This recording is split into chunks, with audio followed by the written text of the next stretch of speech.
ఇది గతంలో ఎప్పుడో మాన్యశ్రీ కాన్షీ రామ్ గారు ఒక మాట చాలా స్పష్టంగా చెప్పిర్రు. జిస్కి జిత్ని సంఖ్యా బారి ఉస్కి ఉత్ని భాగేదారి అని చెప్పేసి, మేమెంతో మాకంత అని చెప్పేసి. మరి మేమెంతో మాకంత కావాలి అనేటువంటి కామారెడ్డి డిక్లరేషన్ ఏదైతే వచ్చిందో, వచ్చిన తర్వాత ప్రస్తుత రాష్ట్ర ప్రభుత్వం ఒక సర్వే కండక్ట్ చేసి ఈ రాష్ట్రం లోపల బీసీల జనాభా 46.25% ఉంది అని చెప్పేసి ఒక డాక్యుమెంట్ని ఇచ్చింది. మరి దాన్ని ఆధారంగా చేసుకొని మనకు 42% రిజర్వేషన్లు కావాలి అని చెప్పేసి మనం ఉద్యమాలు చేస్తూ ఉన్నాం. దానికోసం 2 బిల్లులు పెట్టాయి, మనందరికీ తెలుసు. విద్యకు సంబంధించి, ఉద్యోగాలకు సంబంధించి, అదేవిధంగా రాజకీయాలకు సంబంధించి. అంటే ఈ మూడింటిని మనం ట్రిపుల్ ఈగా చెప్తాం. ఈ ఫర్ ఎడ్యుకేషన్, ఈ ఫర్ ఎంప్లాయ్మెంట్, ఈ ఫర్ ఎలక్షన్. ఈ మూడింటి లోపల బీసీల యొక్క ప్రాతినిధ్యం ఈ రాష్ట్రం లోపల పెరగాలి. దానికోసమే మనమందరం కూడా చాలా వేదికలను పంచుకుంటూ వస్తున్నాం. మరి ఈరోజు ఇదొక అవకాశం. మరి విద్య లోపల ఎంత ప్రావీణ్యత, ఎంత ప్రాధాన్యతను బీసీలు పొందగలిగితే, because education is a powerful weapon that can transform this entire society. ఈ సమాజాన్ని సమూలంగా మార్చడం లోపల ఒక విప్లవాత్మకమైనటువంటి ఆయుధం కేవలం విద్య మాత్రమే. మరి ఆ విద్య లోపల రేపు అకాడమిక్ ఇయర్ స్టార్టింగ్ అయ్యేలోపు తప్పనిసరిగా ప్రతి కాలేజ్ లోపల, ప్రతి యూనివర్సిటీ లోపల బీసీలకు 42% రిజర్వేషన్లతో సీట్లు తప్పనిసరిగా మనం ఇంప్లిమెంట్ చేయాల్సినటువంటి బాధ్యత ఇక్కడ కూర్చున్న ప్రతి ఒక్కరిపైన ఉన్నది. రెండవది ఎంప్లాయ్మెంట్, ఉద్యోగ అవకాశాలు. మరి ప్రభుత్వం చాలా రకాల ఉద్యోగ అవకాశాల కోసం నోటిఫికేషన్లు ఇస్తున్నది. మరి వాటి గురించి ఎవరు కూడా ఏ వేదిక పైన మాట్లాడట్లేదు. వాస్తవానికి రేపు భవిష్యత్తు లోపల ఈ ప్రభుత్వం ఇచ్చేటువంటి నోటిఫికేషన్లు 42% బీసీల రిజర్వేషన్తో మాత్రమే నోటిఫికేషన్లు ఇవ్వాలి అని చెప్పేసి ఈ వేదిక నుంచి డిమాండ్ చేయడం జరుగుతూ ఉన్నది. ఎందుకంటే ఈ రాష్ట్రం లోపల 46% జనాభా బీసీ జనాభా ఉన్నది అని అంటే, 46% రిప్రజెంటేషన్ ఉన్నది అంటే, ఈ రాష్ట్రం లోపల 1,00,000 మందికి తప్పనిసరిగా ఒక 50 మంది అయినా ఉద్యోగులు బీసీ కులాలకు సంబంధించి ఉండాలి. ఒక నెట్వర్క్ను స్ట్రాంగ్గా మనం ఏర్పాటు చేయాల్సినటువంటి అవసరం ఉంది. ఎందుకు ఉన్నది అంటే, మీకు ఒక చిన్న ఎగ్జాంపుల్ చెప్తాను. మనకు కర్నూలు లోపల సిల్వర్ జూబిలీ అనేటువంటి ఒక డిగ్రీ కాలేజ్ ఉంటుంది. ఆ డిగ్రీ కాలేజ్ లోపల చదువుకున్నటువంటి చాలా మంది ఈరోజు ఈ దేశంలో ఉన్నటువంటి అన్ని రాష్ట్రాల లోపల ఐఏఎస్లుగా, ఐపీఎస్లుగా పనిచేస్తూ ఉన్నారు. మన రాష్ట్రం లోపల డిఎస్పీలుగా, ఆర్టీఓలుగా పనిచేస్తూ ఉన్నారు. వాళ్ళు ఒక నెట్వర్క్ను బిల్డ్ చేసుకున్నారు.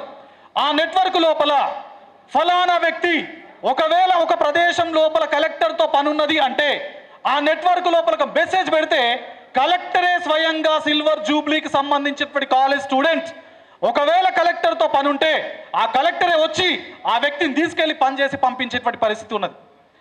అదే తెలంగాణ రాష్ట్రం లోపల మన బీసీ కులాలకు సంబంధించినటువంటి ఉద్యోగులు ఎవరైతే ఉన్నారో, టీచర్ల, ఆర్టీఓల, డిఎస్పీల, హెల్త్ డిపార్ట్మెంట్కి సంబంధించినటువంటి ఆఫీసర్స్, వీళ్ళందరూ కూడా ఒక స్ట్రాంగ్ నెట్వర్క్గా ఫామ్ కావాలి. ఈ స్ట్రాంగ్ నెట్వర్క్ బీసీలకు సంబంధించినటువంటి ఏ సమస్య ఉన్నా కూడా రెస్పాండ్ కావాలి. ఆ పనిని తప్పనిసరిగా చేసి కనుక పెడితే ఒక యూనిటీ అనేది బిల్డ్ కావడానికి అవకాశం ఉన్నది. యూనిటీ లేకుండా మనం ఏ సమస్యను కూడా ముందుకు తీసుకెళ్ళిన మిత్రులారా, బికాస్ బటెంగేతో కటెంగే, బటెంగేతో కటెంగే. Division is the destruction, unity is the strength. మనం ఎప్పుడైతే యూనిటీగా లేమో మనను పూర్తి స్థాయి లోపల ముక్కలుగా చేయడానికి ప్రయత్నం చేస్తారో మనందరికీ తెలిసినటువంటి విషయమే. కాబట్టి ఎంప్లాయీస్ను మనం ఆ నెట్వర్క్ను స్ట్రాంగ్ అండ్ స్ట్రెంథెన్ చేసేటువంటి ప్రయత్నం చేద్దాం దయచేసి. ఇక చివరి విషయానికి వస్తున్నాను. మూడవ ఈ ఎలక్షన్. మరి ఇప్పుడు ప్రధానంగా మన దృష్టి కేవలం ఎలక్షన్స్, 42% రిజర్వేషన్లు, ఎంపీటీసీలు, జెడ్పీటీసీలు, జెడ్పీ చైర్మన్ల లోపల 42% రిజర్వేషన్లు కావాలి అని చెప్పేసి మనం గతం నుంచి ఫైట్ చేసుకుంటూ వస్తున్నాం. మరి ఈ 42% రిజర్వేషన్లు కనుక ఇస్తే ఏదైతే సుప్రీంకోర్ట్ ఆఫ్ ఇండియా గతం లోపల చెప్పినటువంటి ఇందిరా సహాని జడ్జిమెంట్ లోపల 50% సీలింగ్ దాటుతుంది అని చెప్పేసి ఇది అందరికీ తెలిసింది. మరి 50% సీలింగ్ దాటుతుంది అని చెప్పేసి సుప్రీంకోర్టుకే తెలిసినప్పుడు సుప్రీంకోర్టు స్వయాన ఈడబ్ల్యూఎస్ రిజర్వేషన్ల కోసం 10% ఇస్తే ఈ దేశం లోపల ప్రస్తుతం రిజర్వేషన్లు 63.5% ఉన్నది. అంటే ఈడబ్ల్యూఎస్కి 10% రిజర్వేషన్లు ఇస్తే 50% దాటినా తప్పులేదు.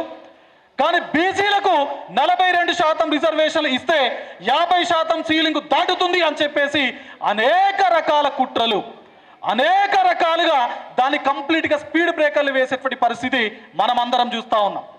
దీన్ని తప్పనిసరిగా మనమందరం యూనిటీగా బ్రేక్ చేయాల్సినటువంటి అవసరం ఎంతైనా ఉన్నది. మరి ఏ విధంగా రేపు ఇంతకుముందు దాసు సురేష్ గారు ఇంతకుముందు ఒక మాట మాట్లాడుతూ ఒక మాట అన్నారు. రేపు 7వ తారీఖున హైకోర్టు లోపల ఒక జడ్జిమెంట్ రాబోతున్నది, 42% సాధ్యం కాదు అని, పాత రిజర్వేషన్లు 23%తోనే పోవాలి అని చెప్పేసి.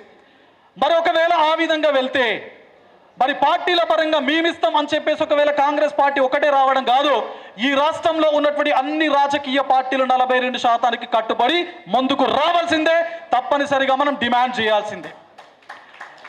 మరి ఒకవేళ మేమందరం 42% ఇస్తాం అని చెప్పేసి ముందుకు వచ్చినాయి అనుకోండి, ఒక మండల లోపల ఎంపీటీసీ జెడ్పీటీసీ 42% మేము ఇస్తామని చెప్పేసి అన్ని పార్టీలు ముందుకు వచ్చినా, ఒకవేళ ఆ పార్టీకి సంబంధించినటువంటి ఎవరైనా అగ్ర కులానికి సంబంధించిన లీడర్ బయటకు వచ్చి ఇండిపెండెంట్గా పోటీ చేస్తే మన బీసీలు తట్టుకుంటారా ఆర్థికంగా? మరి అలాంటి పరిస్థితి తప్పకుండా వస్తుంది. వచ్చినప్పుడు మనం 42% పార్టీల పరంగా రిజర్వేషన్లు ఇవ్వడమే కాదు, మీ పార్టీ నుంచి ఏ లీడర్ కూడా బీసీల పైన పోటీ చేయొద్దు అని చెప్పేసి అల్టిమేటంను మనం తప్పనిసరిగా ఇవ్వాలి మిత్రులారా.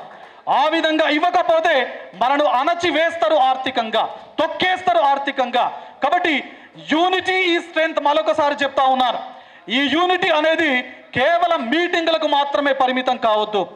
కేవలం సభ లోపల సమావేశాల లోపల వేస్తున్నటువంటి కుర్చీల కోసం మాత్రమే మనం కొట్లాడొద్దు. మనం కుర్చీ కోసం కొట్లాడాలి. ఏ కుర్చీ కోసం? మీటింగుల లోపల ముందు కూర్చోవడానికి కుర్చీ కోసం కాదు, శాసన సభ లోపల, శాసన మండలి లోపల, పార్లమెంటు లోపల ఉన్నటువంటి కుర్చీల కోసం మనమందరం కొట్లాడాల్సినటువంటి అవసరం ఎంతైనా ఉంది అని చెప్పేసి చెప్పుకుంటూ, మరి భవిష్యత్తు లోపల బీసీ జేఏసీ అత్యున్నతమైనటువంటి పాత్రను పోషించి భవిష్యత్తు రాజకీయాలను 2028 ఒకవేళ పోస్ట్పోన్ అయితే 29 రాజకీయాల లోపల బీసీ సెంట్రిక్గా ఈ రాష్ట్రం లోపల కానీ ఈ దేశం లోపల రాజకీయాలు జరగాలి. మరి బీసీ ముఖ్యమంత్రి కావాలి వచ్చేసారికి.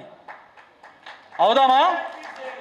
మరి బీసీ ముఖ్యమంత్రి అంటే ఒకటే మాట అన్న, బీసీ ముఖ్యమంత్రి అంటే మా మహేష్ కుమార్ గౌడ్ అన్న 2-3 సభల లోపల మాట్లాడడం నేను చూసినాను.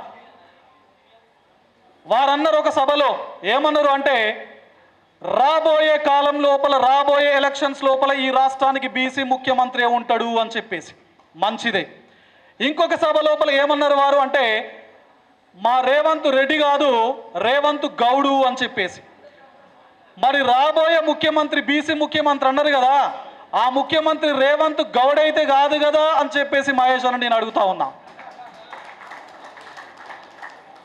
ఇంతకుముందు మా జూలూరి శంకరన్ చెప్తూ బీసీలకు మంత్రి పదవులు నడుచుకుంటూ రావాలి అని చెప్పేసి, మనం కాదు, మన కోసం నడుచుకుంటూ రావడం కాదు, మనమే వాళ్ళకి ఇచ్చే స్థాయి లోపల ఉండాలి అని చెప్పేసి చివరి మాటను మాట్లాడుతూ నాకు ఈ అవకాశాన్ని ఇచ్చినటువంటి బీసీ జేఏసీకి, అందరు సంఘాలకు సంబంధించినటువంటి మిత్రులకి ప్రత్యేకమైనటువంటి ధన్యవాదాలు చెప్తా ఉన్నాను. Thank you very much. Thank you.